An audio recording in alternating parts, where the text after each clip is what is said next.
Pada kali ini, saya akan menjelaskan tentang salah satu konsep paling penting dalam ekonomi mikro, yaitu kekuatan penawaran dan permintaan atau supply and demand. Konsep ini adalah dasar dari semua analisis pasar dalam ekonomi. Dengan memahami penawaran dan permintaan, kita bisa mengetahui bagaimana harga terbentuk, bagaimana perilaku konsumen dan produsen, serta apa yang terjadi jika kondisi pasar berubah. Dimulai dari pengertian dasar, permintaan adalah jumlah barang atau jasa yang ingin dan mampu dibeli oleh konsumen pada berbagai tingkat harga dalam suatu periode waktu tertentu.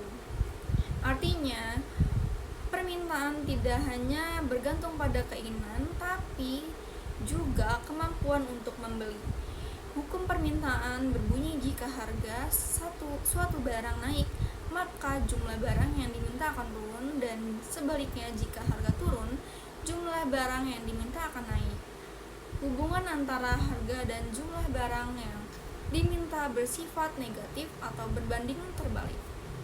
Contohnya, jika harga ayam naik dari 30 menjadi 40 ribu per kilogram, sebagian orang akan mengurangi pembelian ayam, mungkin menggantinya dengan telur atau ikan. Sebaliknya, jika harga ayam turun, lebih banyak orang akan membelinya. Ada beberapa faktor yang mempengaruhi permintaan, yaitu 1. Harga barang itu sendiri. 2. Pendapatan konsumen. 3. Harga barang pengganti dan pelengkap. 4. Selera dan tren masyarakat. 5. Ekspektasi atau harapan masa depan. Sekarang kita bahas tentang penawaran. Penawaran adalah jumlah barang atau jasa yang bersedia dan mampu dijual oleh produsen pada berbagai tingkat harga dan suatu periode tertentu. Hukum penawaran menyatakan bahwa jika harga suatu barang naik, maka jumlah barang yang ditawarkan juga naik. Dan sebaliknya, jika harga turun, jumlah yang ditawarkan akan turun. Artinya, hubungan antara harga dan jumlah barang yang ditawarkan bersifat positif atau searah. Faktor-faktor yang mempengaruhi penawaran antara lain: pertama, harga barang itu sendiri. Kedua, harga barang lain yang terkait. Ketiga, biaya produksi. Keempat, teknologi. Dan kelima, kebijakan pemerintah dan pajak.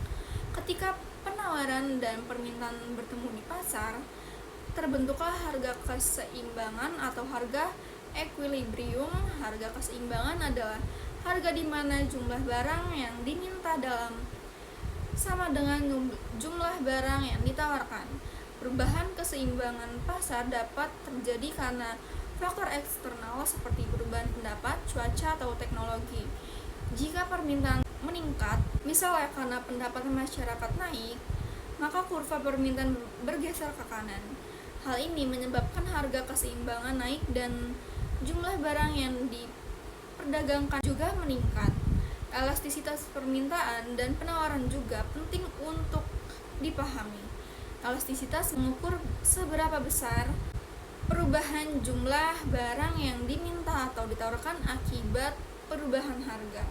Dalam kehidupan sehari-hari, kekuatan penawaran dan permintaan bisa kita lihat di banyak sektor. Contohnya, saat musim durian, penawaran meningkat karena banyak petani panen, akibatnya harga durian turun. Peran pemerintah juga penting dalam menjaga kestabilan ekonomi dan keadilan bagi masyarakat. Pemerintah dapat menetapkan harga minimum atau harga maksimum untuk melindungi pihak-pihak tertentu. Dengan memahami konsep ini, kita bisa lebih bijak dalam mengambil keputusan ekonomi, baik sebagai produsen, konsumen, maupun calon pengusaha di masa depan. So, thanks for watching. See you in the next video.